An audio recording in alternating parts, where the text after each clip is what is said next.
Muito boa noite a todos. Estamos aqui mais um domingo, no dia do Senhor, para agradecer pela salvação, por ter nos escolhido antes da fundação do mundo, para que pudéssemos estar aqui hoje, neste domingo. Vim pela escola dominical, vi bastante irmãos, mas faltou muitos ainda. Espero que no próximo domingo mais irmãos venham para a igreja, Não é uma pandemia que vai nos afastar de Jesus Cristo, Pelo contrário, nós temos que estar mais próximo dele, buscar mais ele, ainda mais, incessantemente. Nós vamos orar, pedindo a orientação de Deus para que ele venha falar aos nossos corações nesta noite, Pai de amor, queremos te agradecer por mais um dia, por termos chegado aqui para te louvar, para te servir com nossos cânticos. Muito obrigado, Pai, pela oportunidade que o Senhor nos concede nesta noite, Pai. Que teu nome seja glorificado para todo sempre. O Senhor venha falar aos nossos corações nesta noite, para que possamos, dia após dia, estejamos mais firmes na tua palavra, Pai. Abençoa, Senhor, cada irmão que aqui chegou nesta noite, e aqueles também que não vieram, tu sabes o motivo, e da mesma maneira o Senhor possa abençoá-los também, Pai. E que eles possam refletir, ó Deus, o compromisso que fizeram contigo na ocasião do batismo, Pai, que estaria conosco nos dias de culto, ó Deus, mas muito tem falhado, Senhor. Mas nós te damos graça porque muitos irmãos têm vindo, ó Deus, à tua casa, Pai. Que o Senhor possa abençoar esses irmãos, que eles possam continuar, ó Deus, te servindo até quando tu vier nos buscar, Pai. Nos abençoa, portanto, nesta noite. E nós te agradecemos, Pai, todas as bênçãos em nome de Jesus. Amém. Nós vamos ler a palavra de Deus.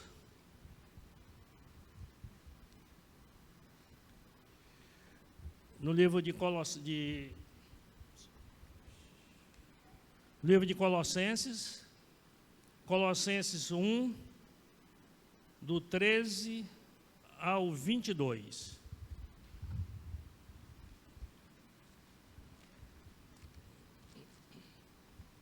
Os irmãos que forem encontrando, por gentileza, vão se colocando de pé para lermos a palavra de Deus.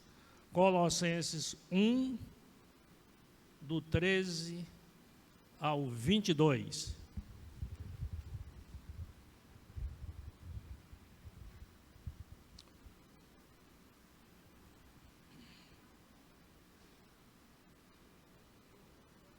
Todos já encontraram? Vamos iniciar a leitura da palavra de Deus.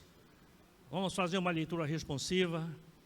Eu vou ler um versículo, os irmãos lerão outro, o seguinte, que diz o seguinte: Ele nos libertou do império das trevas e nos transportou para o reino do Filho do seu amor.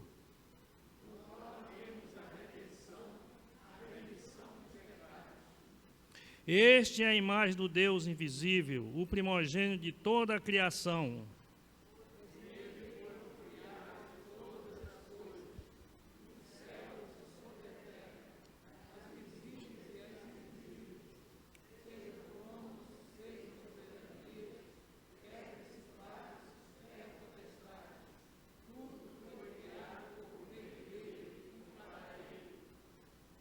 Ele é antes de todas as coisas, nele tudo subsiste.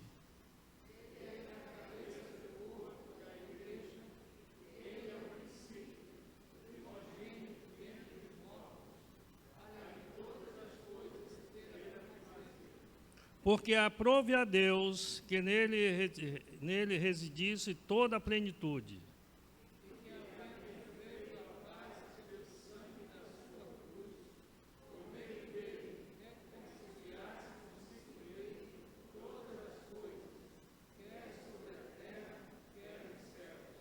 E a vós outros também, que outrora eres estranhos e inimigos no entendimento pelas vossas obras malignas.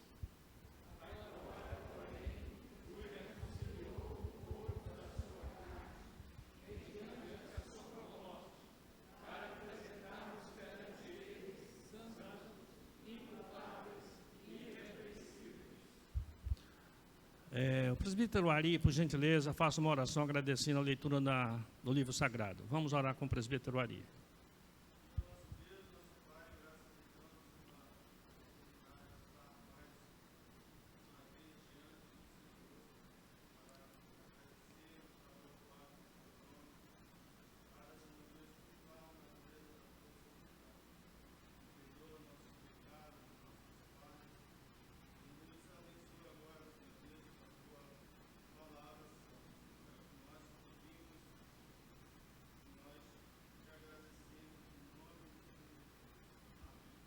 Amém. Os irmãos podem sentar e eu chamo aqui a equipe de louvor para cantar louvores ao Senhor nosso Deus.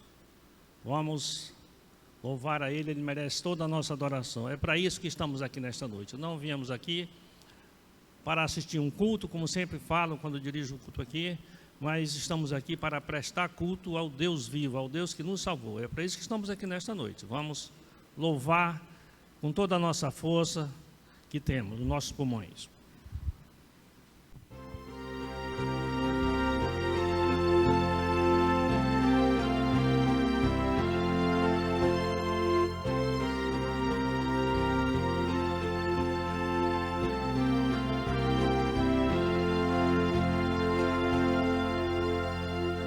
Quero faz mais outra vez.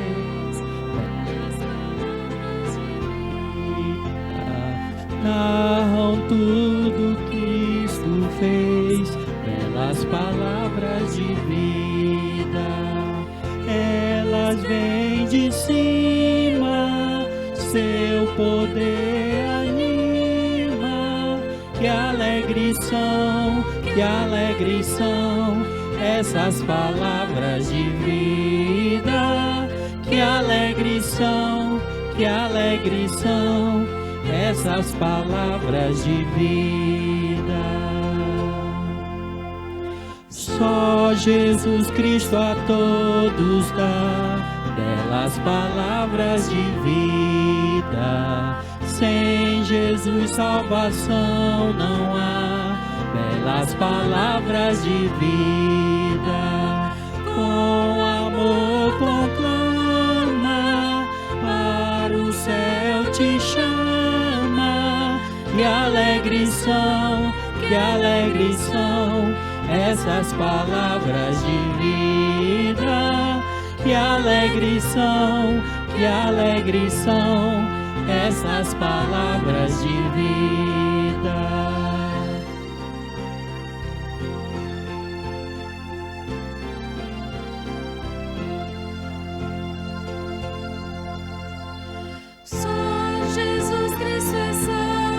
Belas palavras de vida, quer salvar todo pecador.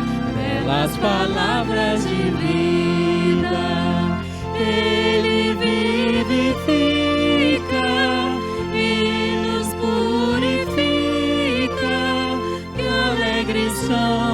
Que alegres são essas palavras de vida. Que alegres são essas palavras de vida.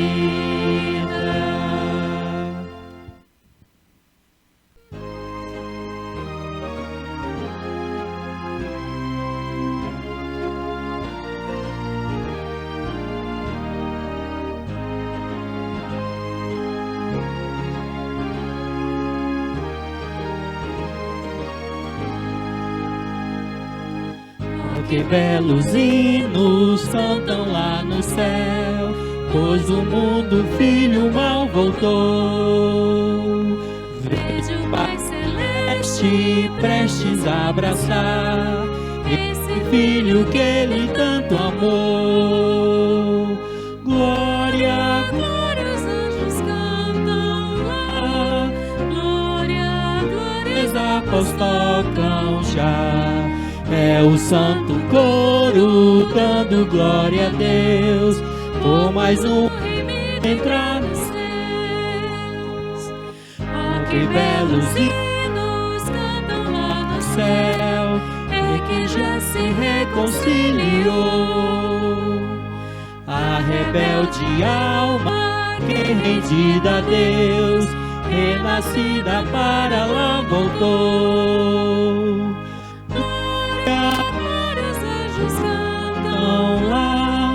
Glória, glória, os apóstolos tocam já. É o santo coro dando glória a Deus, por mais um remido entrar nos céus.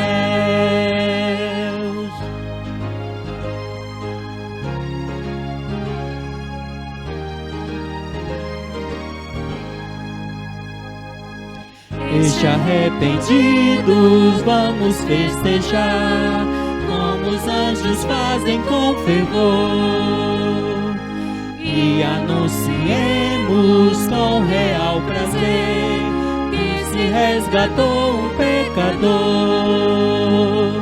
Glória, glória, os anjos cantam lá, glória, glória, as harpas tocam já. É o santo coro dando glória a Deus, por mais um remido entrar nos céus. Amém. Vamos nos colocar de pé, irmãos. Vamos nos alegrar na presença do nosso Deus, aquele que é soberano sobre todas as coisas, sobre nossas vidas principalmente. Tu és soberano sobre a terra, sobre os céus, tu és o Senhor.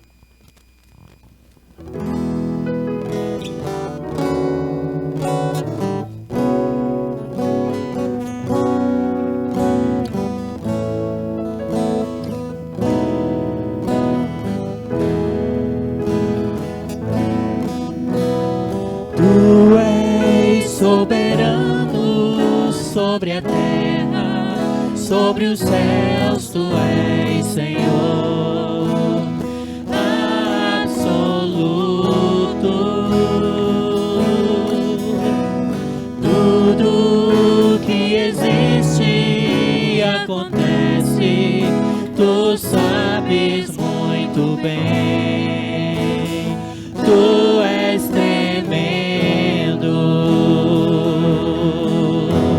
e apesar dessa glória que tens, tu te importas comigo também.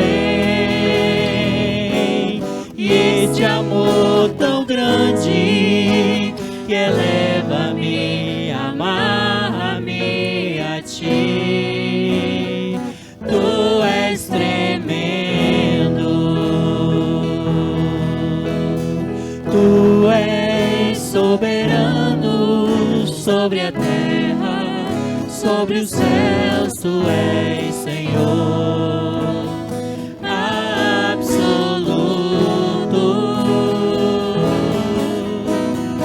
Tudo que existe e acontece, tu sabes muito bem. Tu és tremendo, e apesar desta glória que tens, tu te importas comigo também. Este amor tão grande que eleva-me, amar-me a ti.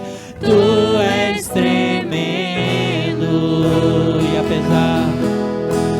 e apesar dessa glória que tens, tu te importas comigo também.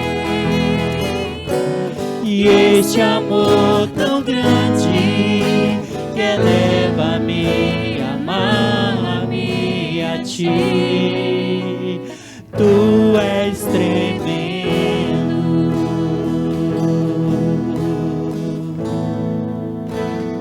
tu és tremendo,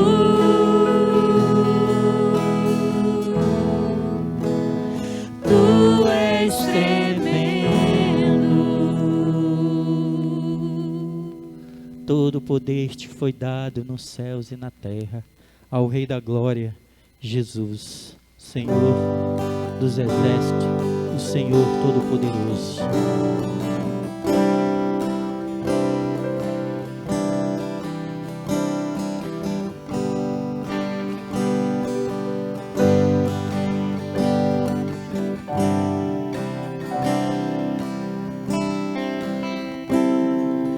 Todo poder te foi dado nos céus e na terra.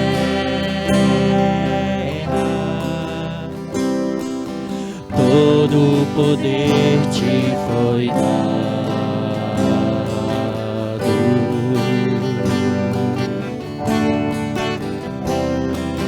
Deus, o Pai, te exaltou sobre todas as coisas.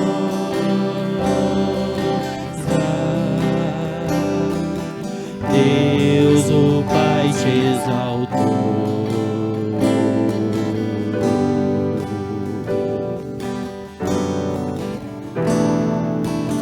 Manifestado em carne, crucificado em espírito, visto dos anjos, pregado aos gentios, vindo no mundo e recebido na glória.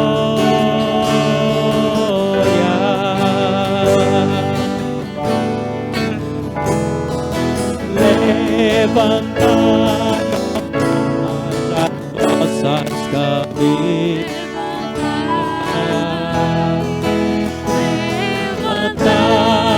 levantai-vos, ó entradas eternas, e entrará o Rei da Glória. Quem é este? Glória, Senhor forte e poderoso, o Senhor poderoso na guerra.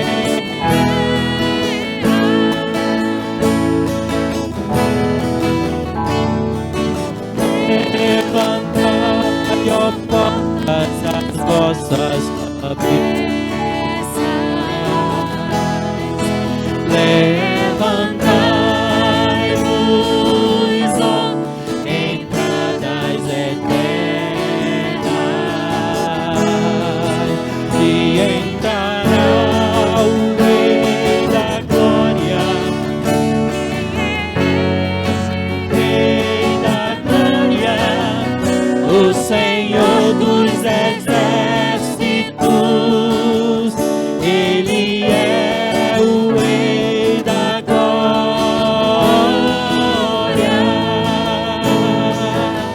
Jesus, o Rei da Glória.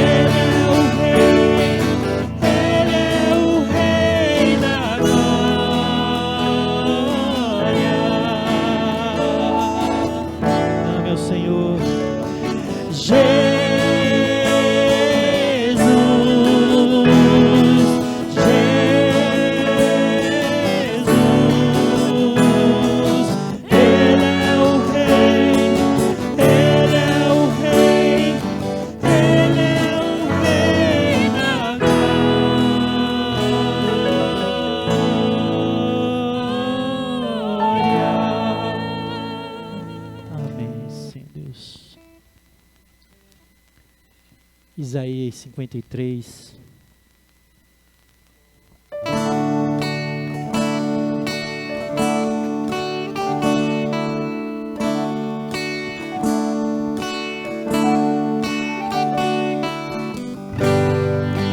Ele não tinha qualquer beleza ou majestade pra nos atrair. Nada havia em sua aparência para o desejar,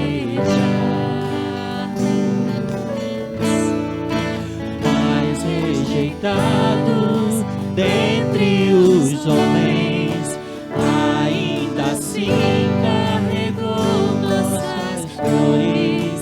O seu castigo nos traz paz, a esperança não se esvai.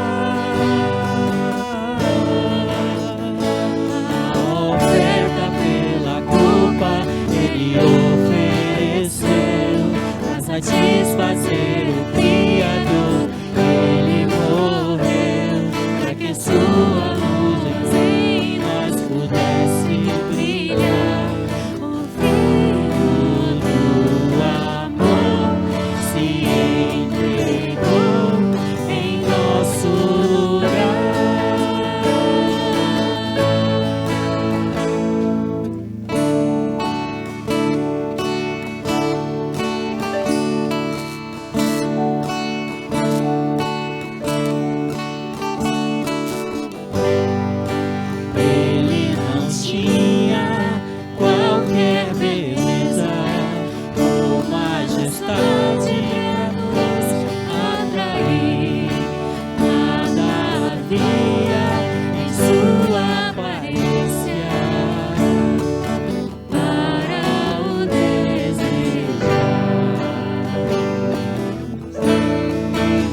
Graças te damos por esse privilégio de estarmos aqui juntos, reunidos, Senhor Deus, possível pelo teu sacrifício lá na cruz por nós. Muito obrigado, Pai. Aceita a nossa adoração, aceita a nossa gratidão, o culto que aqui prestamos a Ti, que é merecedor de toda a honra, toda a glória, todo o louvor, Senhor Deus. E assim nós te louvamos e te agradecemos por esse momento.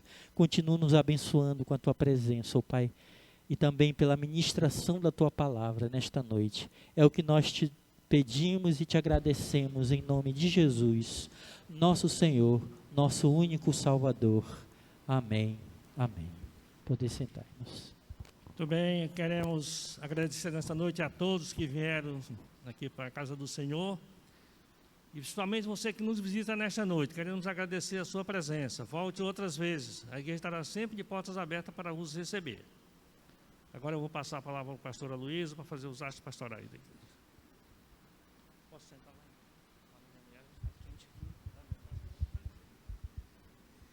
Boa noite, queridos. Boa noite, irmãos. Opa! Como é bom louvar o Senhor, como é bom adorar em espírito e em verdade, como é bom glorificar o nome do nosso Senhor Jesus Cristo, a quem devemos toda a honra, toda a glória.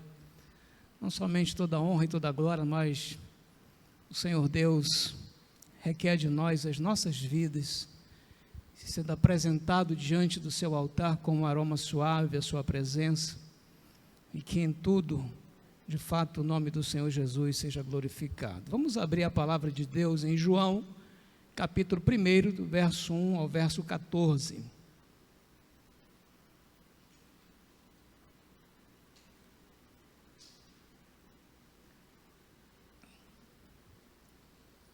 Evangelho de João, capítulo 1, do verso 1 ao verso 14.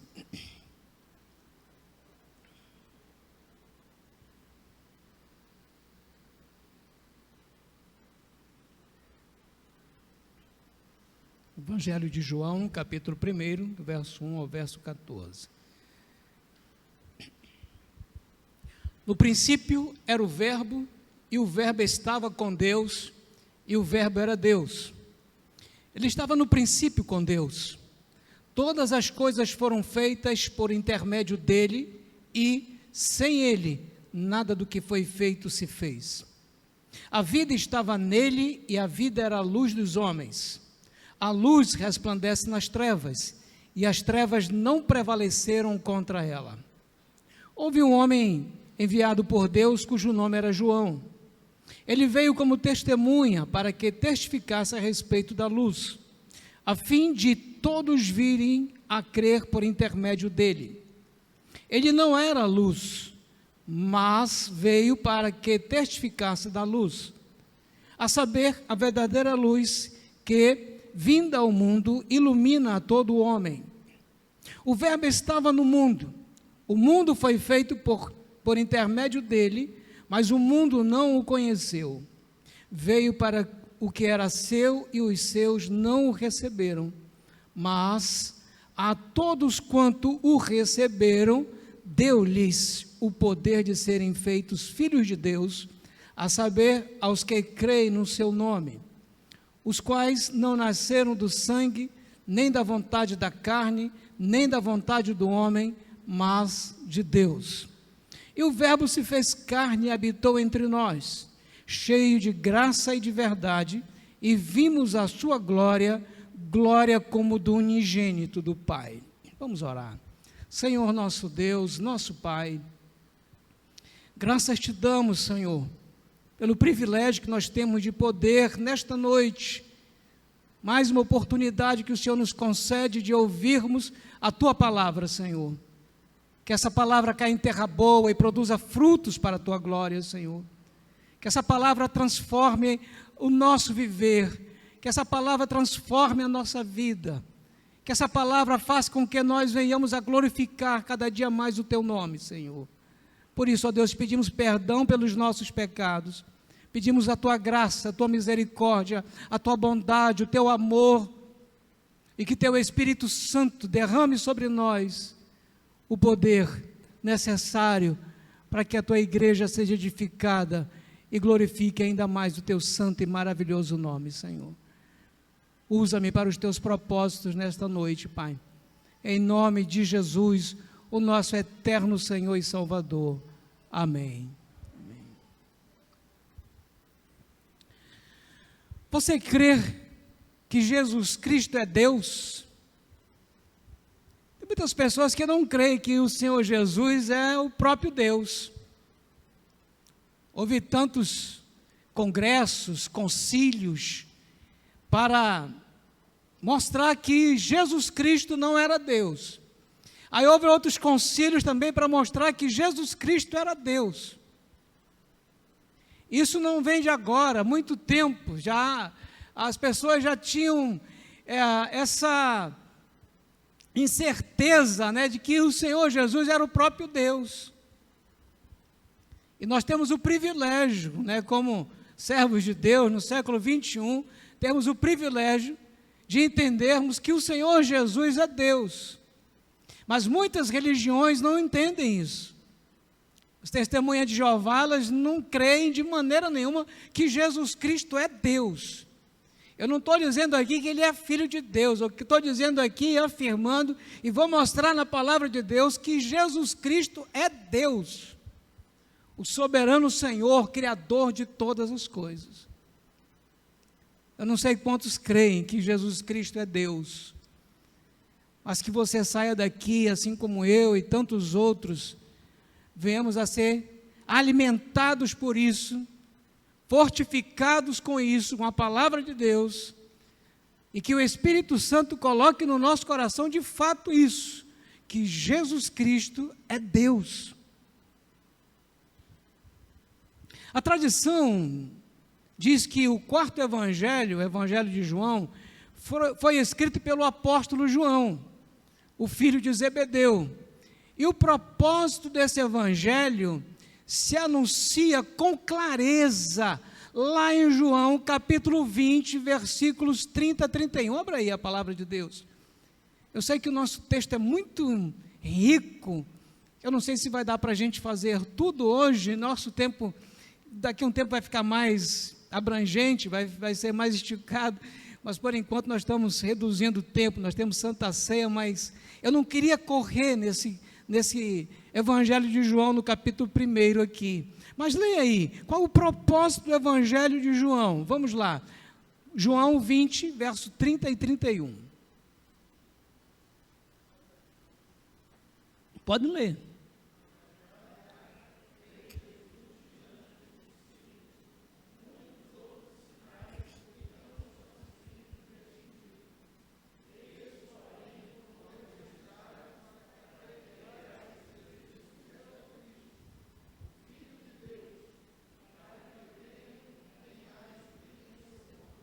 Então nós podemos entender aí que esse evangelho é evangelístico e tem o intuito de levar os seus leitores a crer que Jesus Cristo é o Filho de Deus, é o Messias. E o apóstolo João, neste evangelho, ele coloca a história do Senhor Jesus numa perspectiva cósmica, que vai além do nosso entendimento, que vai além daquilo que nós podemos ver a respeito da obra do Senhor Jesus Cristo.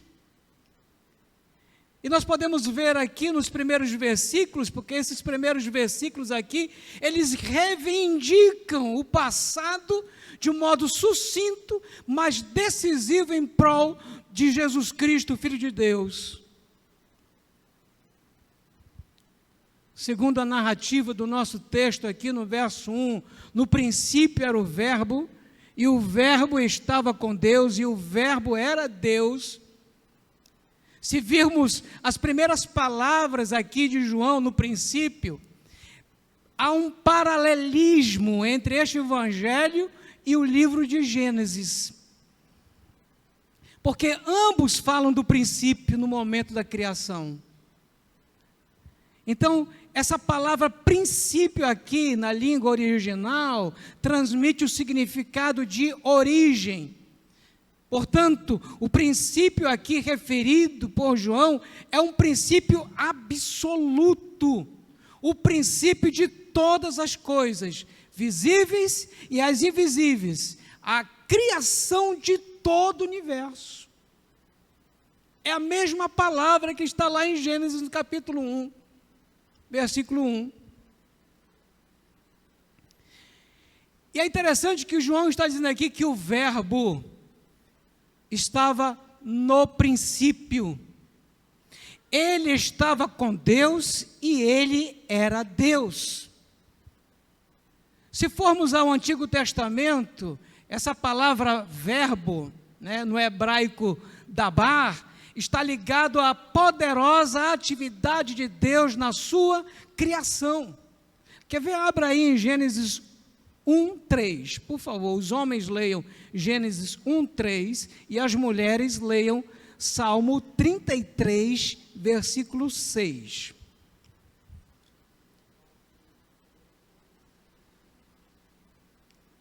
Vamos lá, Gênesis 1:3, os homens.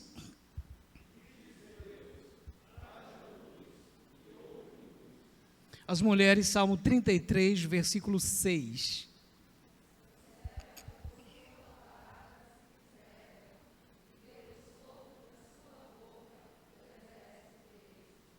Então essas palavras aqui, elas soam como um eco de Gênesis 1:1. Para definir e explicar o Senhor Jesus, o apóstolo João teve que retroceder todo o caminho até o princípio. Eu fico olhando assim como a gente percebe algumas coisas maravilhosas no texto, né? João não começa dizendo como os outros evangelhos, olha, o Senhor Jesus nasceu numa manjedoura e tal. O evangelho de João ele retrocede o caminho até o princípio, até lá, no início de tudo. Antes que o mundo existisse. E antes que o mundo existisse, o verbo, ou a palavra, ou logos, já existia. Já existia. Então, João, vocês podem perceber que o João não diz nada sobre o nascimento e nem a infância do Senhor Jesus. Ele não fala nisso. Ele já vai passando, começa com o princípio, depois fala de João Batista e depois começa o ministério do Senhor Jesus. Embora João não diga aqui no início que Jesus é o Logos, que Jesus é o Verbo, mas no verso, até os versos 14 e 18, ele vai declarar isso. Dizendo que o verbo, o Logos, a palavra, era Deus, era Jesus. E no verso 1, ele usa essa expressão para descrever o verbo ou a palavra, né? Porque essa aqui, no princípio era o verbo, pode ser também lido como o princípio era a palavra, ou com Logos, que é a palavra, e o Logos estava com Deus, e o Logos era Deus. O verbo, né, a palavra, era Deus. E o que eu acho interessante de tudo isso, queridos, que me enche o coração de alegria, é saber que o Senhor Jesus é o próprio Deus. Esse Logos, ou verbo, né, a palavra, ele tinha um significado diferente, tanto para os leitores judeus, como para os leitores gentios.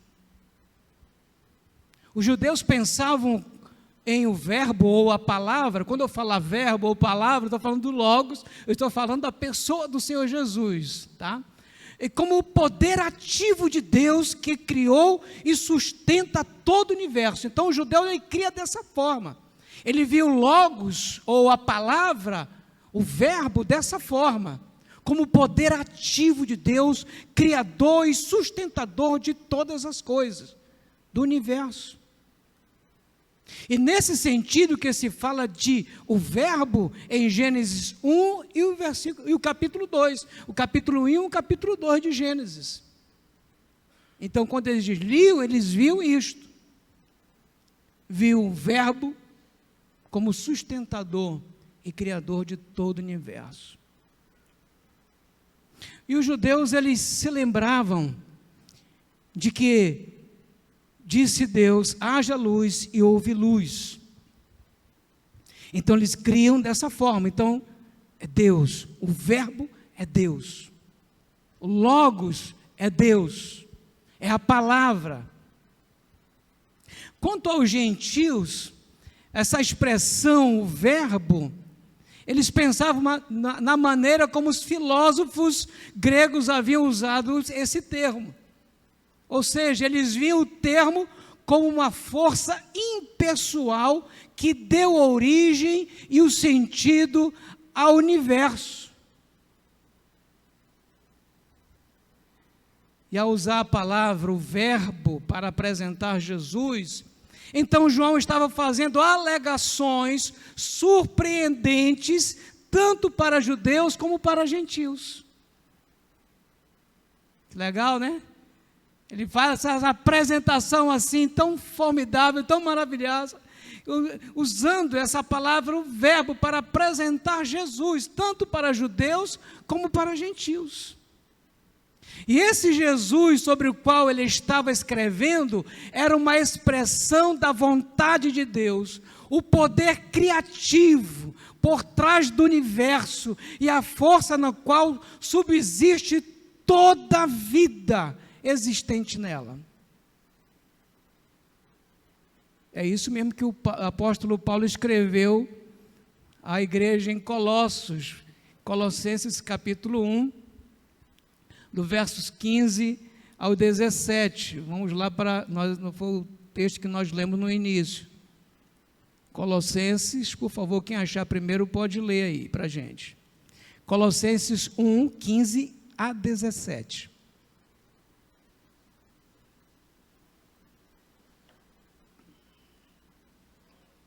Pode ler.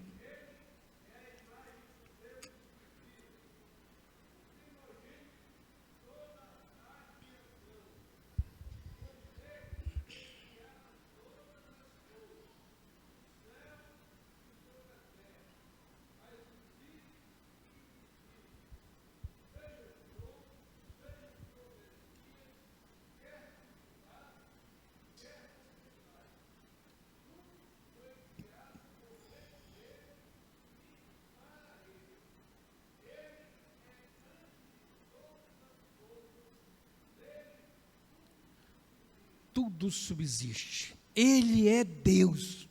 Jesus, o Senhor Jesus é Deus. Essa afirmação do apóstolo Paulo, escrevendo à igreja de Colossos, ele fala isso. Toda a vida subsiste por causa dele, toda a vida existe por causa dele. Ele é a expressão exata de Deus. Ele é o próprio Deus.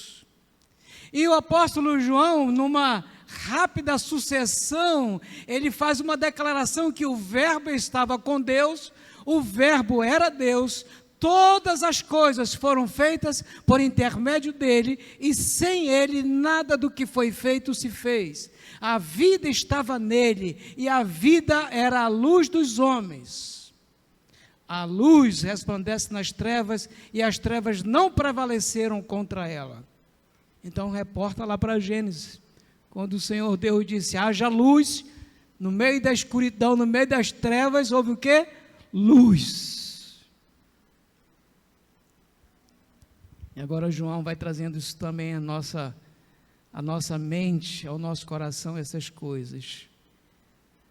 Então João não está tentando aqui dizer aos seus leitores, nem tentando convencer as pessoas de que o Senhor Jesus era um grande mestre ou um grande sábio. Ele não queria mostrar isso. Ele queria muito mais do que isso. Ele queria mostrar que o Senhor Jesus era divino, possuía a natureza de Deus e que era o próprio Deus. Ele foi enviado ao mundo para tornar-se o Jesus histórico. de uma forma em que a glória e a graça de Deus pudessem ser manifestadas de modo singular, real e perfeito. O Senhor Jesus aqui é apresentado nesse prólogo do Evangelho de João. O prólogo é o mesmo que introdução, né? Quando a gente vai fazer um trabalho científico, escrever um livro, a gente faz uma introdução daquilo que nós vamos abordar no desenrolar do nosso livro, né? As nossas ideias ali que vão ser manifestadas. Então, esse prólogo do Evangelho de João, ele é apresentado de uma forma em que aquele que revela, aquele através de quem Deus no princípio falou, continuará ou continua falando. Não foi para aquele tempo, para aquela época. A palavra de Deus continua ecoando nos nossos corações. A grandeza de Deus continua sendo manifestada de uma maneira especial na pessoa e na obra do nosso Senhor e Salvador Jesus Cristo. Com isso, o Evangelho de João tem como objetivo produzir fé no coração dos seus leitores. Mas não é qualquer fé. É uma fé contínua. Eu creio hoje, eu creio sempre e vou crer eternamente. É uma fé contínua. E o apóstolo João, ele tem o intuito de associar o Senhor Jesus como o Deus da criação. E a suprema revelação disto é que o verbo, a palavra, o logos de Deus, a própria autorrevelação de Deus, estava com Deus e era Deus e tornou-se carne. Que coisa maravilhosa, irmãos. Não tem coisa mais fascinante do que isso.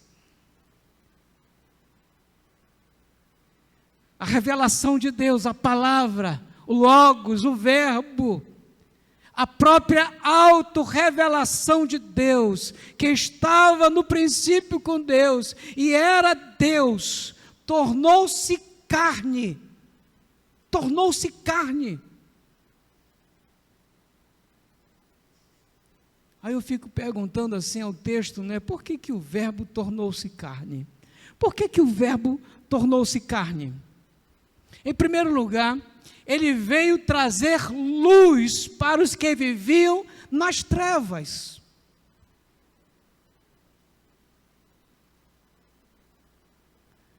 A luz do verbo, a luz do logos, a luz da palavra se impôs nas trevas, venceu as trevas. As trevas eram muito densas, mas a luz não teve dificuldade nenhuma de penetrar nelas e vencê-las. E é por isso que há esperança para os perdidos que estão nas trevas. Depois do pecado, toda a humanidade estava vivendo nas trevas. O homem, quando caiu em pecado, ele passou a viver nas trevas. Ele não sabia para onde ia. Cego espiritualmente.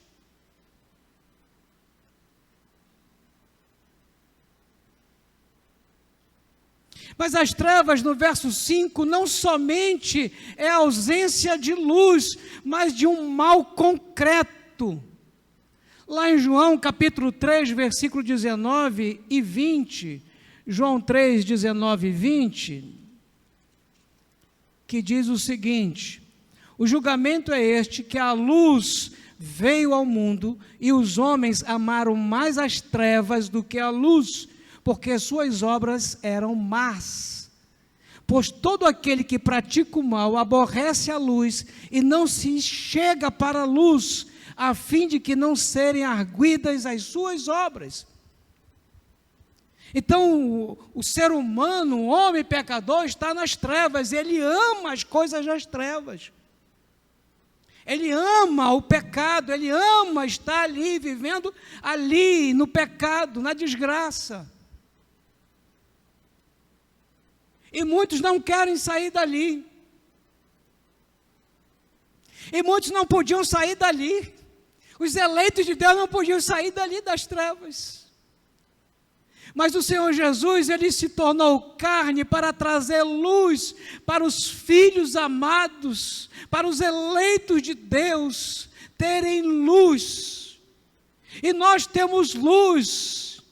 Nós não andamos como cegos sem saber para onde vai. Nós temos a certeza para onde iremos.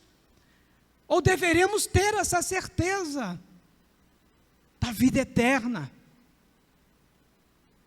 O mundo não quer o Senhor Jesus. O mundo não quer luz, porque as suas obras são más. Nós não queríamos a luz, mas por amor, Deus se revela de uma maneira maravilhosa, trazendo luz. O Senhor Jesus diz: eu sou a luz do mundo. E aquele que me segue não anda nas trevas. Às vezes nós queremos ir para as trevas, mas o Senhor Jesus não nos chamou para vivermos nas trevas. Ele nos chamou para nós andarmos na luz. Mas muitos estão nas trevas porque amam as trevas, porque as suas obras são más. E o apóstolo João queria que seus leitores vissem a palavra, na palavra, no Logos, no Verbo, tanto a luz da criação como a luz da redenção, que a palavra, que o Logos traz em sua encarnação. Os que estão nas trevas não sabem para onde vão. Lá em João capítulo 12, versículo 35 diz isso. Os que estão nas trevas não sabem para onde vão. Talvez tenha alguns amigos nesta noite que estão aqui vivendo isso, vivendo nas trevas e não sabe para onde vai. Uma vez eu perguntei de uma irmãzinha, assim, eu disse: minha irmã, para onde você vai se você morresse hoje? Olha, pastor, não sei. Não. De como tu está tanto tempo na igreja e não sabe? Você já leu a Bíblia, já ouviu sermões, já viu tantas coisas a respeito da pessoa do Senhor Jesus e não sabe. Só não sei, Deus é que sabe. Como Deus sabe mesmo. Mas você não sabe de nada?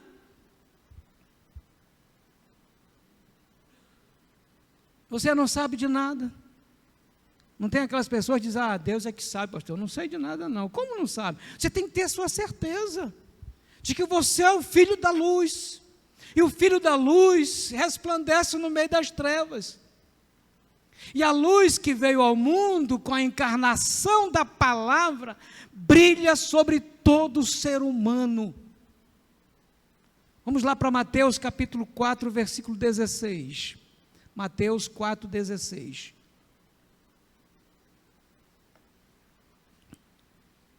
Alguém pode ler no meio do auditório?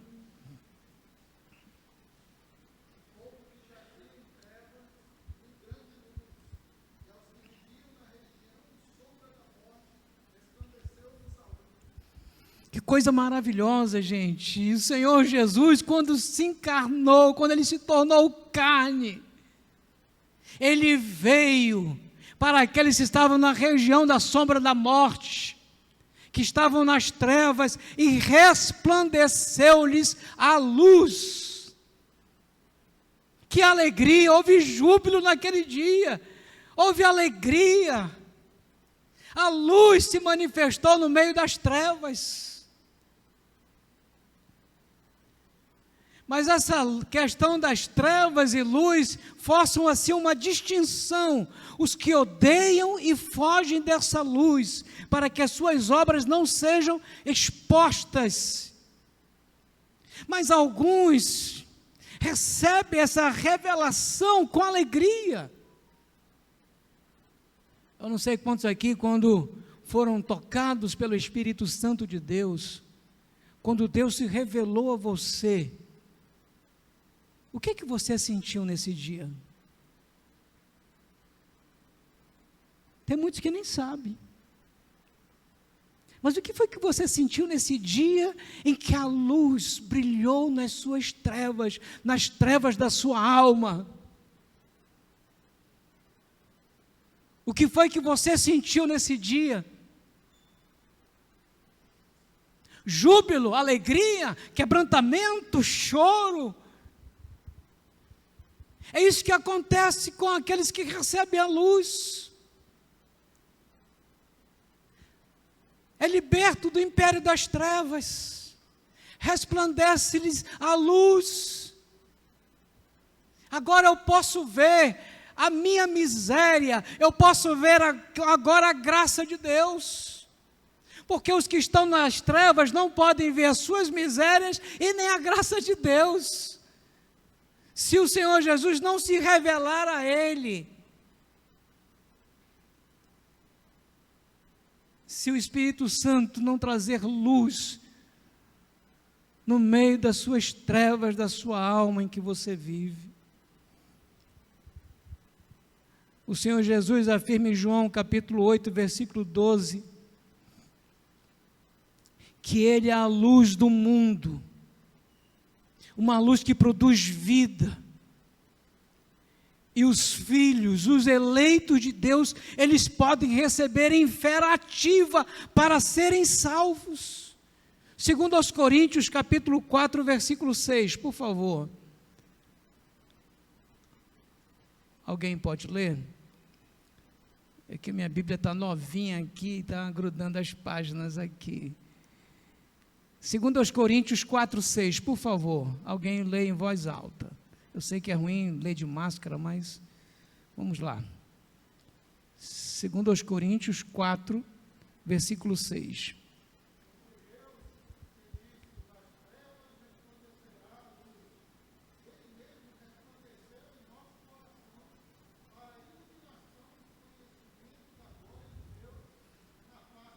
Amém, glória a Deus, que coisa fantástica, iluminou o meu coração, iluminou o coração de vocês, para que fosse manifesto isso, para que nós entendêssemos que a salvação é uma graça de Deus para nós, que tudo isso que o Senhor Jesus fez na cruz do Calvário, é suficiente para me dar a certeza, a alegria da vida eterna. Nós não viveremos mais com medo da morte, porque a morte para nós é apenas aquela passagem que vai nos trazer aquela alegria deste mundo tenebroso para a eternidade com o nosso Deus, desse mundo perdido, para a liberdade eterna com Cristo Jesus, nosso Senhor. Luz. Os filhos andam na luz. Os filhos são luz. Aqueles que recebem a luz devem andar na luz, porque o Verbo trouxe luz aos nossos corações. Em Efésios capítulo 5,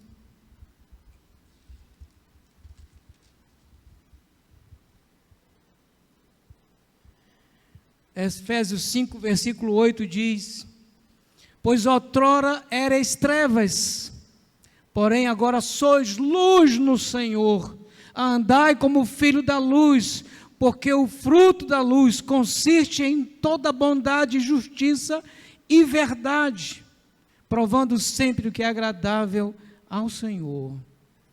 Aí ele vai discorrer sobre essa questão de nós não pertencermos mais às trevas. O crente não pode mais andar ali no mundo, como se o mundo fosse uma coisa boa para ele. Tem muitas pessoas hoje, queridos, não vêm à escola bíblica dominical porque está no banho, está se bronzeando, pegando um bronze, curtindo um som. Nós não somos mais, não estou impedindo que ninguém vá ao banho, né? No domingo do Senhor é difícil, né? Tem sábado, tem segunda, tem feriado, a gente pode curtir um banho sem problema nenhum, não sou contra banho não, tomo bastante banho e gosto de banho. O nosso problema, irmãos, é nós vivermos nas trevas, se nós já saímos de lá. Nós somos filhos da luz. Não estou falando só nisso, tem outras coisas que muitas vezes nós estamos curtindo, flertando com as coisas do mundo, com as coisas do passado, quando nós vivíamos nas trevas. E que o apóstolo Paulo, ele diz lá em Romanos que nós não devemos mais sentir aquele prazer, aquela saudade, né, daquelas coisas das trevas. Eu sou da luz, eu sinto a falta de Deus, eu quero é Deus, eu quero estar com meus irmãos, eu quero estar lendo a Bíblia, eu quero orar, eu quero participar da comunhão com os santos. Esses são os filhos da luz. Eles querem estar na igreja, eles querem adorar o Senhor, eles querem glorificar a Deus, eles querem participar, eles querem colocar os seus dons, seus talentos em evidência, para que Deus seja glorificado. Esses são os filhos da luz. Mas o Verbo se fez carne, porque ele apareceu no mais profundo rebaixamento. Verso 14 de João capítulo 1. E o Verbo se fez carne e habitou entre nós. E o Verbo se fez carne. Depois de apresentar o Senhor Jesus como Verbo divino, que era desde o princípio, e através do qual todas as coisas foram criadas, João faz a surpreendente declaração de que o Verbo se fez carne. O Verbo se fez carne. E essa carne aqui era uma palavra rude, é uma palavra terrena, inferior, quase grosseira, para descrever o divino.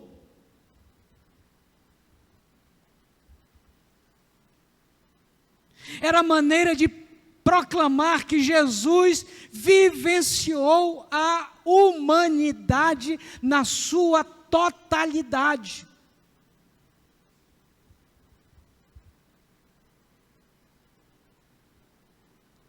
E a evolução desse ponto climático, né, é usado quando ele expressa que o Verbo se fez carne. Esse Verbo que se fez carne habitou entre nós. Habitou entre nós, queridos.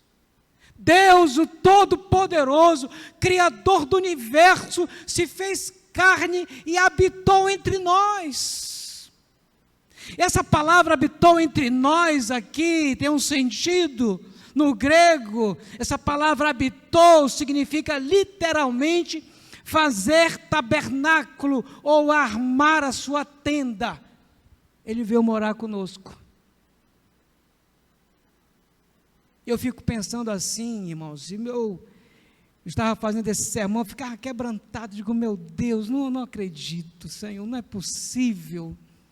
Não é possível, Senhor, me ajuda na minha falta de fé, na minha incredulidade, me ajuda em tudo aquilo que eu sou, Senhor, me ajuda.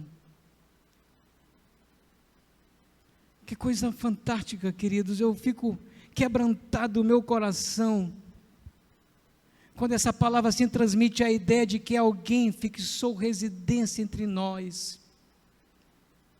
Além de se fazer carne, ele viveu entre nós. O Senhor Jesus, ele permitiu que a sua vida fosse vista e observada. Isso implica que o próprio Deus estava presente na carne, no rebaixamento. Quando eu falo em rebaixamento, que ele está falando na humilhação de Deus. E às vezes nós queremos ser qualquer coisa, queremos ser arrogantes, prepotentes. Quem somos nós? Meros pecadores, desgraçados, miseráveis. E às vezes nós queremos ser arrogantes, prepotentes. quando Deus, o Criador do universo, o Senhor absoluto de tudo e de todos, se humilhou. Se humilhou. Deus escolheu habitar conosco de uma forma muito, mas muito mais pessoal. Está lá em Filipenses capítulo 2, versículos 5 a 7. Filipenses, vamos lá, é muito interessante ler esse texto aqui. Filipenses 2, 5 a 7, que diz o seguinte: tendo em vós, ele dizendo para aqueles irmãos arrogantes, prepotentes, aqueles irmãos que precisavam entender a respeito da pessoa do Senhor Jesus, tendo em vós o mesmo sentimento que houve também em Cristo Jesus, pois ele, subsistindo em forma de Deus, não julgou com usurpação o ser igual a Deus, antes, a si mesmo se esvaziou, assumindo a forma de servo, tornando-se em semelhança de homens e reconhecido em figura humana. E a si mesmo se humilhou. Dava para a gente parar aqui o sermão e dizer: olha, Deus, vamos cair no chão com a boca no pó e dizer: Deus, tem misericórdia de nós. Quando eu disse assim que eu não entendo determinadas coisas, é que a minha mente é tão pequena, talvez os irmãos sejam maiores do que a minha. O Criador do universo, o Senhor de tudo, que não precisa de ser humano, não precisa de nenhuma das suas criaturas, Ele é Senhor, Ele é Deus, se humilhou, se rebaixou, para habitar entre nós, pecadores.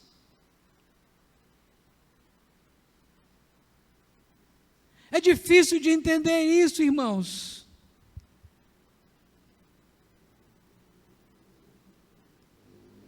É muito difícil. O Criador do universo se humilhar, porque nos amou.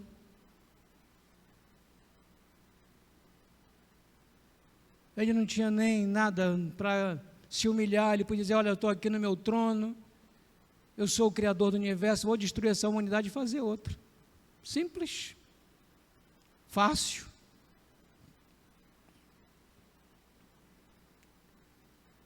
Mas ele escolheu se fazer conhecido e final e definitivamente um homem real e histórico. O Jesus que nós cremos, ele é real e histórico. Ele não é um mito. Ele não é um ET que veio aqui, passou aqui, foi rejeitado, pegou o seu disco voador e foi embora. Quando a palavra, quando o Logos, quando o Verbo tornou-se carne, Deus tornou-se homem. Ele vestiu a nossa humanidade, exceto o nosso pecado. Lá em Hebreus capítulo 4, versículo 15, ele diz isso. Que ele se tornou homem, se tornou como nós, exceto o nosso pecado, exceto o nosso pecado. Nós deveríamos nos alegrar cada vez mais, irmãos, com a nossa salvação, porque o Filho de Deus, o próprio Deus, se humilhou de uma forma tão extrema, que tomou para si essa carne permeada de profunda miséria, para nos dar o prazer, para nos dar alegria, para nos dar esperança, para termos a oportunidade da vida eterna. Mais atrás, em terceiro lugar, o Verbo se tornou carne, porque através do véu da carne e humilhação, contemplamos a glória de Deus. O Filho de Deus, que veio ao mundo para tornar-se o Jesus da história, de forma que a glória e a graça de Deus pudessem ser manifestadas de forma singular e perfeita. Essa palavra glória possui um significado rico nas Escrituras. Lá em Êxodo capítulo 40, versículo 34, 35, e no livro de 1 Reis, capítulo 8, versículo 10 e 11, quando a manifestação do Senhor se apresenta no meio do povo, no meio do templo, no meio do tabernáculo, ali estava aparecendo a glória de Deus. Ambas passagens, elas demonstram aqui que a glória é uma forma de expressar a presença de Deus. Quando aquele fogo estava ali no tabernáculo, quando aquela fumaça enchia o templo, a glória de Deus estava ali presente. E dizer que a glória de Deus estava em determinado lugar, era dizer que Deus estava lá. Deus estava lá. Que coisa linda, irmãos. Vimos a sua glória, essa palavra encarnada, o Logos encarnado, é o verdadeiro kavod de Deus, a glória de Deus, a manifestação definitiva da presença de Deus entre os seres humanos. A revelação da glória está ligada à crucificação de Cristo. Lá na cruz, nós vimos a carne, a humanidade, da vergonha, a profunda desgraça da cruz. O Deus Todo-Poderoso se fez maldição por nós, se fez maldito por nós. Lá em Gálatas capítulo 3, 13. Mas através dessa humilhação podemos contemplar a glória de Deus manifestada no Verbo, no Logos, na palavra encarnada, cheia de graça e de verdade. A glória de Deus, a glória do Senhor Jesus, ela foi manifestada através dos seus sinais. Lá em João capítulo 2, versículo 11, por favor, vamos lá para João 2, 11, que diz o seguinte: como este deu Jesus princípio a seus sinais em Caná da Galileia, manifestou o quê? A sua glória, e os seus discípulos creram nele. Lá em João capítulo 11, ainda em João, tem outros versículos, mas eu peguei somente esses dois, para destacar a glória do Senhor, manifestada também nos seus sinais. 11:4, que diz: ao receber a notícia, disse Jesus: esta enfermidade não é para a morte, e sim para a glória de Deus, a fim de que o Filho de Deus seja por ela glorificado.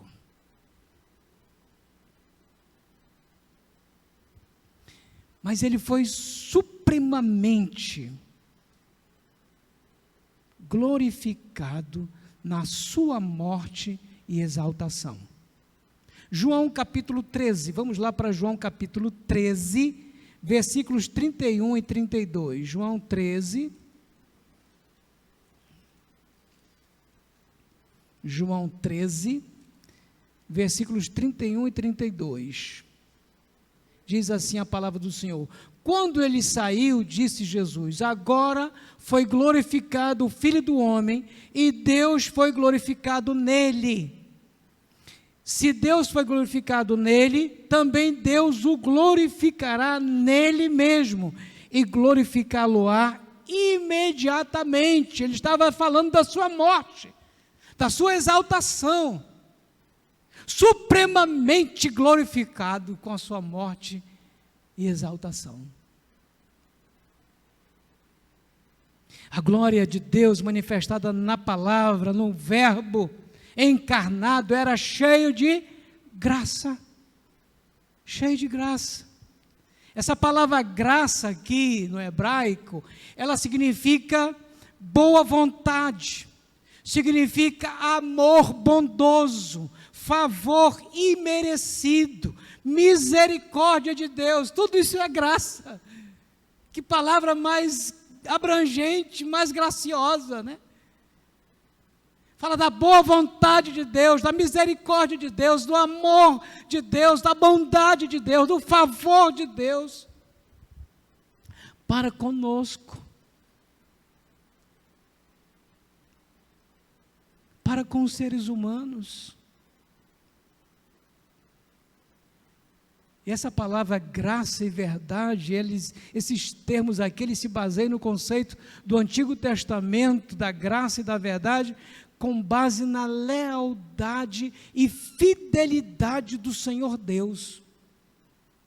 Está ali, está firme, pode descansar, não se desespere. Deus é bondoso, por mais que sejam vermelhos como carmesim os nossos pecados, eles podem ser perdoados por causa da graça de Deus, por causa da bondade de Deus, por causa do amor de Deus. Mas em último lugar, o Verbo se tornou carne, porque Jesus Cristo é a palavra enviada ao mundo. Verso 18 do capítulo 1,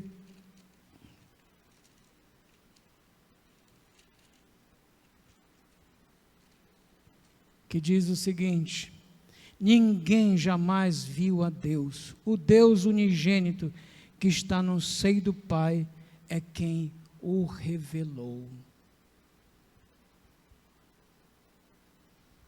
João que me impressiona até ao afirmar que aquele que era desde o princípio, aquele que é Deus, o Deus unigênito que está no seio do Pai, veio para revelar Deus a nós por meio de Jesus Cristo, o Messias.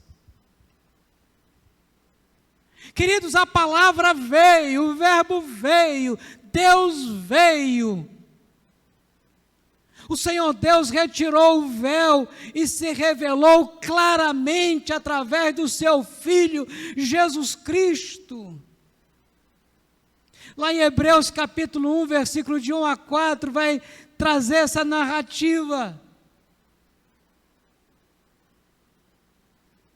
Que Deus definitivamente, na pessoa do Senhor Jesus Cristo, se revelou através do Filho.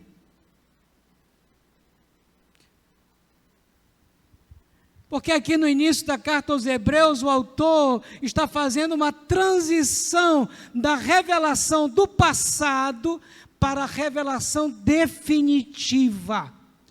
Cristo é a palavra final de Deus, o clímax da revelação de Deus. Ele é o Emanuel, Deus conosco, lá de Mateus capítulo 1, versículo 23, ele diz que Ele é o Emanuel, Deus conosco. Ele veio habitar entre nós. Jesus é a expressão exata de Deus, como nós lemos lá em Colossenses 1, 15 a 19.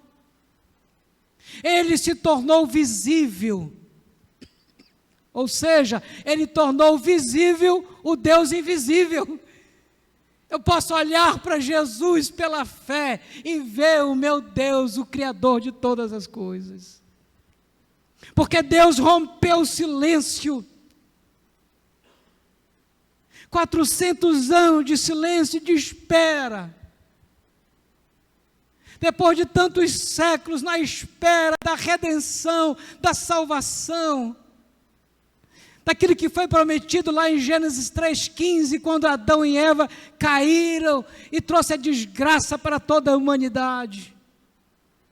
E todos estavam naquela expectativa, quando é que o Messias iria vir, quando a luz iria vir resplandecer nas trevas. E Deus rompe o silêncio, enviando o seu Filho unigênito ao mundo, conforme Ele prometeu em Gênesis capítulo 3, versículo 15,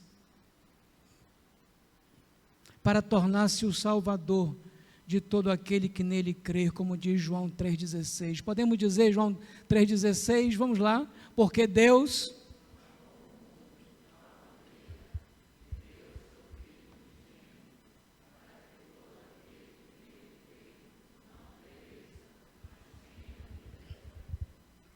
Conhecer o Cristo revelado nas Escrituras é um privilégio para nós, pecadores. Rejeitá-lo, só vai restar para nós a ira e o juízo de Deus.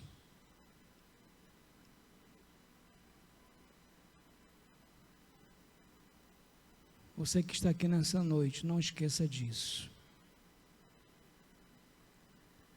Se você não for tocado pelo Espírito Santo de Deus, para que esse Espírito revele a você Jesus,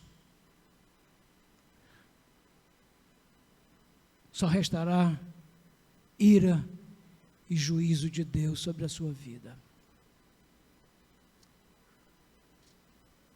Corra para a cruz, corra para Jesus, não resista ao Espírito Santo de Deus, entregue a sua vida inteiramente ao Senhor Jesus, deixa Ele reinar na sua vida, o Verbo que se fez carne, para trazer luz, para trazer salvação, para trazer tudo aquilo que nós não poderíamos fazer. Jamais poderemos voltar para Deus, mas Deus se humilha e vem atrás, vem ao encalço de pecadores miseráveis como nós. Nós não podíamos mais voltar para Deus, estávamos nas trevas. Deus colocou um anjo com uma espada ali no paraíso, olha, para que o homem não voltasse mais àquele lugar, e o homem não tinha mais possibilidade nenhuma de voltar. Mas Deus disse: eu vou buscar o homem, eu vou me tornar carne, eu vou ser o filho pelo qual eu vou morrer, para trazer os eleitos de volta para mim. E eu concluo aqui, querido, dizendo que os efeitos, ou os feitos da palavra na nossa vida, traz alegria, porque o Senhor Jesus, com a sua morte, com a sua ressurreição, nos deu esperança e nos mostrou a sua glória, a beleza dos atributos perfeitos e santos de Deus. Nós podemos ver pela fé aquilo que o Senhor Jesus, o Jesus histórico, revelado a nós, de uma forma especial nos Evangelhos, na Palavra de Deus.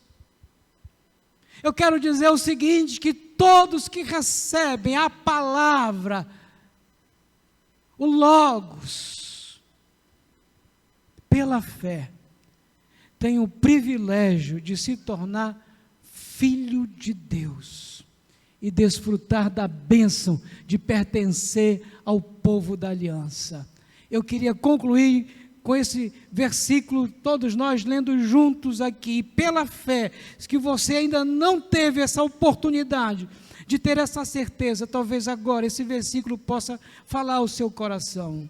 Versículo 12, por favor, fiquem de pé todos, e vamos ler o verso 12 aqui, encerrando.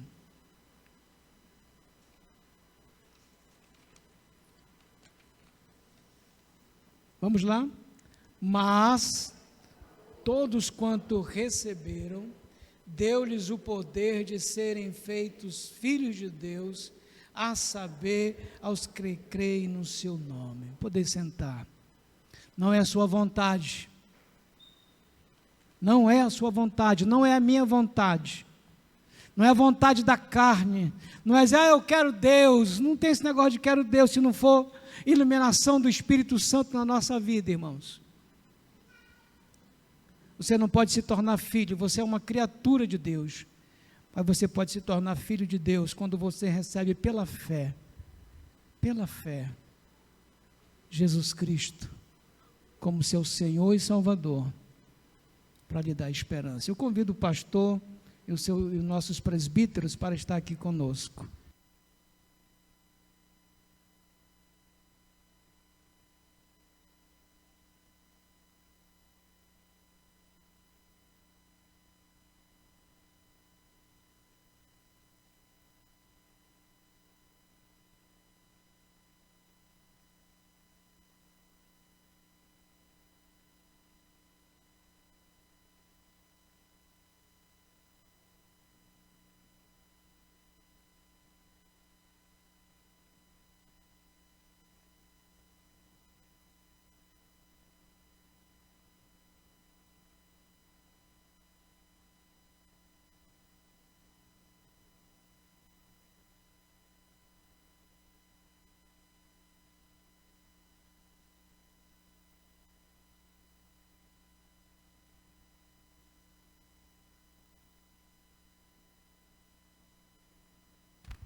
Eu saudo todos os irmãos na graciosa paz do Senhor. E que bom estarmos aqui na casa de Deus para ouvirmos a sua palavra e também podermos, nesta noite, cumprirmos uma determinação de Jesus, que foi a celebração da ceia do Senhor.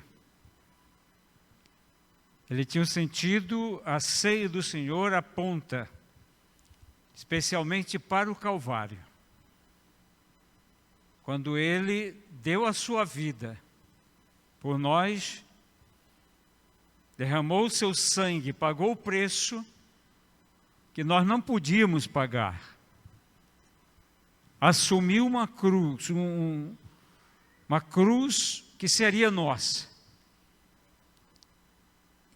E Ele foi para a cruz, nos substituindo, de sua livre, espontânea vontade, movida pelo amor. E a ceia do Senhor, eu gosto muito desse texto, lá de 1 Coríntios, quando o Espírito Santo revela o apóstolo Paulo a respeito da ceia. 1 Coríntios 11, 23.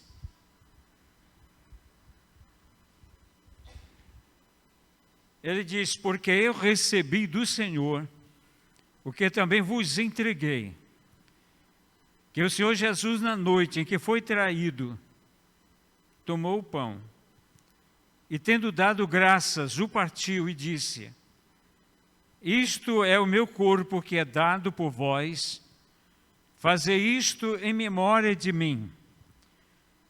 Por semelhante modo, depois de haver ceado, tomou também o cálice, dizendo, este cálice é a nova aliança do meu sangue. Fazei isto todas as vezes que eu beberdes, em memória de mim. Porque todas as vezes que comerdes este pão e beberdes o cálice, anunciais a morte do Senhor, até que Ele venha. Esta é a palavra inspirada do Espírito Santo para a igreja. E nós vamos orar neste momento pedindo a Deus que separe do uso comum o pão e o vinho para este momento sagrado e divino, estabelecido e determinado por Jesus para a sua igreja. Vou pedir ao presbítero André para fazer esta oração.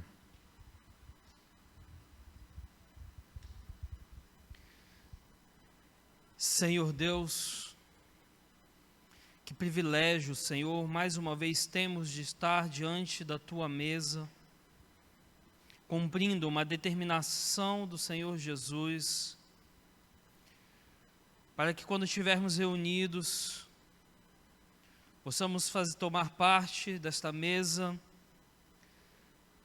e em memória do Senhor Jesus, através do pão e do vinho, que te pedimos também agora, Pai, a separação do uso comum, para que sejamos abençoados, ó Deus, por este momento. Muito obrigado, ó Pai, porque Tu nos permite fazer isto. E também pedimos perdão pelos nossos pecados, para que nós possamos nos achegar a Ti, ó Deus, e sermos purificados pelo sangue do Senhor Jesus. Obrigado pela morte do Senhor Jesus. Obrigado porque Jesus é o próprio Deus, como ouvimos nesta noite, ó Pai. Obrigado, ó Deus, por abrir os nossos olhos e nos permitir compreender isto. E obrigado por nos dar a esperança de que um dia estaremos contigo no Teu reino para a Tua glória, Pai. Se nós oramos em nome de Jesus. Amém, Senhor. Amém. Assim, amados, pedimos aos irmãos que vão tomar a ceia do Senhor, que se coloquem em pé, receba o pão e o vinho, e depois você pode sentar, para ficar mais claro para os presbíteros identificar quem vai receber enquanto passamos a palavra aos louvores, os irmãos que vão tomar algum louvor.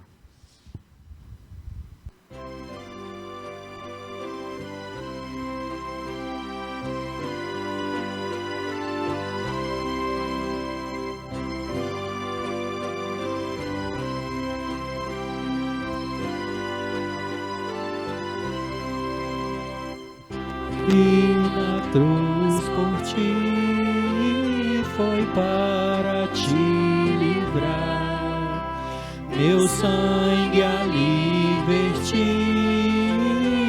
posso te salvar. Morri na cruz por ti, que fazes tu por mim? Morri na cruz por ti, que fazes tu por mim? Vivi assim por ti, sofrendo intensa dor, e tudo fiz aqui por ser teu Salvador. Morri na cruz por ti, que fazes tu por mim? Morri na cruz por ti, que fazes tu por mim? Sofri na cruz por ti, a fim de te salvar. A vida consegui, e agora te vou dar. Morri na cruz por ti, que fazes tu por mim? Morri na cruz por ti, que fazes tu por mim? Eu trouxe a salvação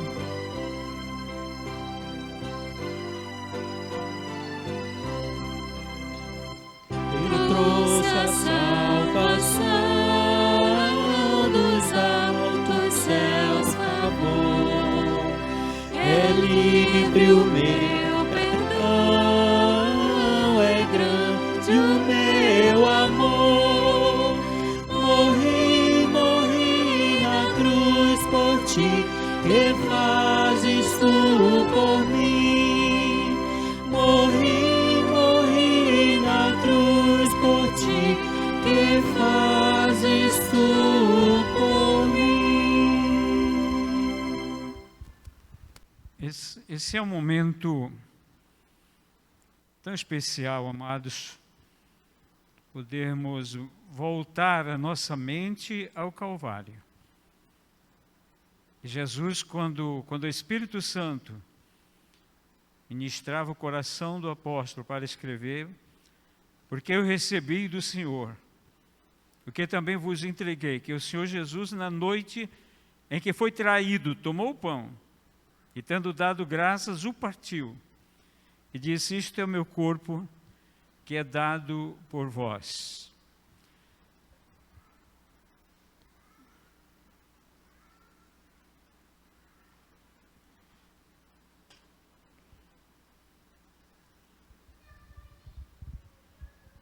Fazer isto em memória de mim.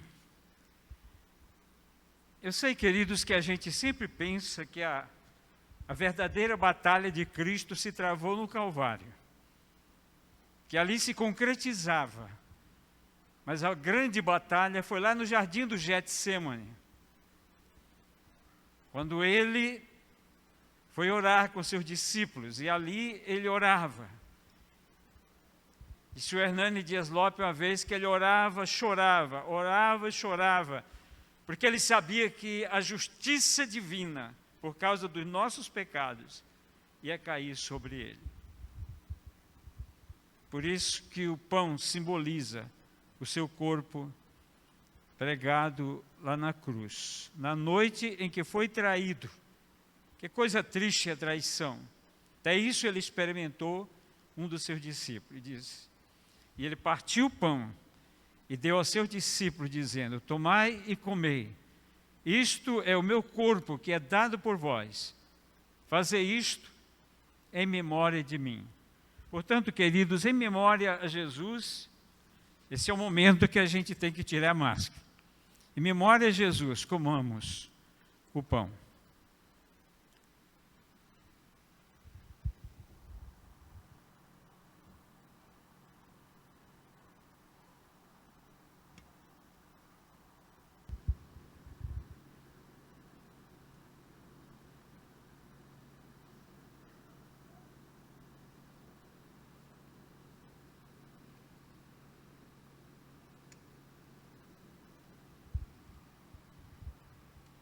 Por semelhante modo, ao fim da ceia, ele tomou o cálice em suas mãos e deu aos seus discípulos.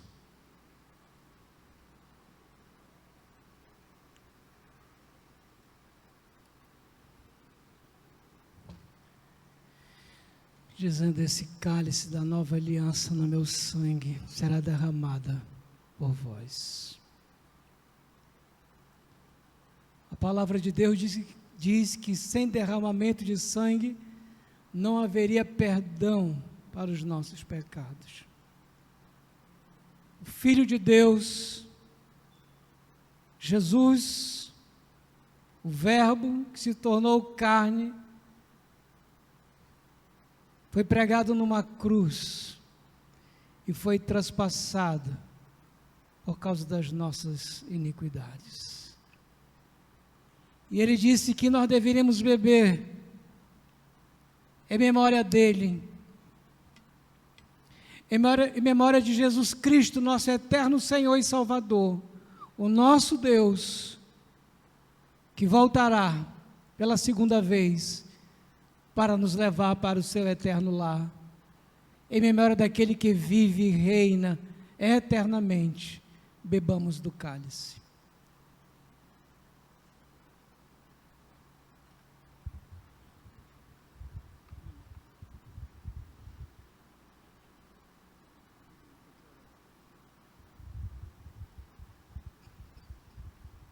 Senhor Deus, queremos uma vez te agradecer por este sacramento, por este privilégio que temos de estar na tua mesa, na tua presença, Senhor.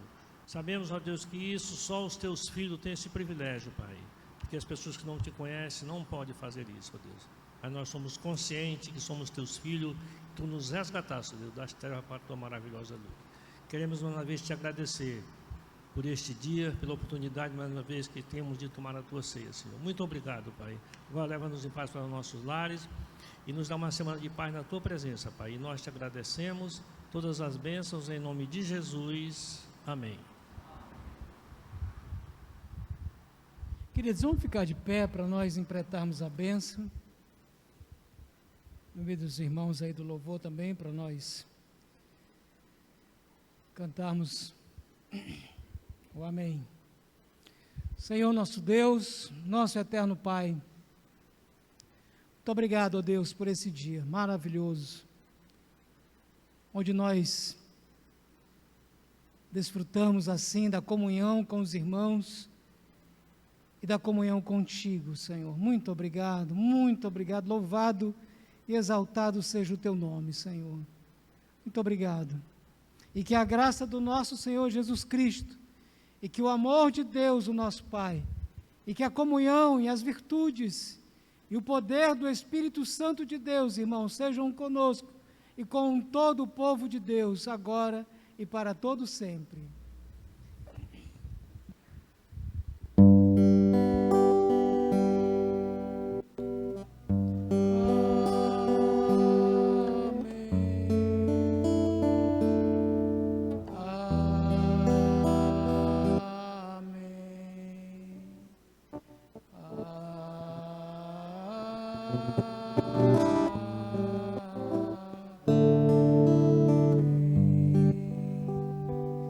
Podem sentar, queridos. Que Deus vos abençoe em Cristo Jesus, nosso Senhor. Nada de abraço, nada de aperto de mão. Todos se cumprimentando de uma forma como sempre nós nos cumprimentamos, né? E que Deus nos abençoe, tá? Então não esqueçam que no próximo domingo já não vai ter mais aquela listrinha, né? Você tem que entrar lá para dar seu nome, não é preciso mais isso, tá bom? Não é preciso mais isso, nós estamos já abrindo, já devagarinho, mas nós recomendamos aos irmãos que continuem usando máscara, tá? Principalmente os mais idosos aí, sempre tem mais máscara, tá bom? As crianças, tá bom? Então todos devem usar máscara e todos devem passar um álcool na sua mão. E um abraço virtual. Quarta-feira tem um culto de oração, então todos os irmãos estão convidados para quarta-feira às 19h30, nós estamos aqui buscando a presença de Deus, o nosso Pai, e glorificando o seu santo nome, né? O Ministério Infantil só vai começar já no primeiro domingo de outubro, tá bom? O Ministério Infantil, então as professoras aí, as coordenadoras do Ministério Infantil, no primeiro domingo de outubro, se Deus assim permitir, tiver tudo bem, então as crianças já vão ter seu momentinho também, o seu culto especial ali com as nossas irmãs e os nossos irmãos, tá bom? Que Deus abençoe, queridos.